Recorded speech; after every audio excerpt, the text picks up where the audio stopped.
ராணுவம் நடத்திய ஆபரேஷன் சிந்தூர் வெற்றியினை பறைசாற்றும் விதமாக ராணுவத்திற்கு மரியாதை செலுத்தும் விதமாக வெற்றி கொடி பேரணி மற்றும் வாகன பேரணி பாஜக மாநில பொறுப்பாளர் நிர்மல் குமார் சுரானா, மாநில தலைவர் செல்வ கணபதி ஆகியோர்களின் ஆலோசனைப்படியும் அமைச்சர் சாய் சரவணகுமார் அறிவுறுத்தலின்படியும் முன்னாள் தொகுதி தலைவர் ஐயனார், தொகுதி ஒருங்கிணைப்பாளர் சாய் தியாகராஜன், உசுடு தொகுதி தலைவர் முத்தாலு முரளி ஆகியோர்களின் தலைமையில் 10 கண்ணு சந்திப்பில் இருந்து கூடப்பாக்கம் அம்பேத்கர் சிலை வரை பாஜக இளைஞரணி சார்பில் வெற்றி கொடி பேரணி மற்றும் 10 கண்ணு முதல் சேதராப்பட்டு வரை வாகன பேரணி நடைபெற்றது.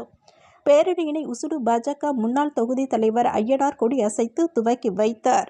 தொடர்ந்து ஆபரேஷன் சிந்தூர் வெற்றியினை பறைசாற்றும் விதமாக பொதுமக்களுக்கு இனிப்புகள் வழங்கி வெகு உற்சாகமாக கொண்டாடப்பட்டது.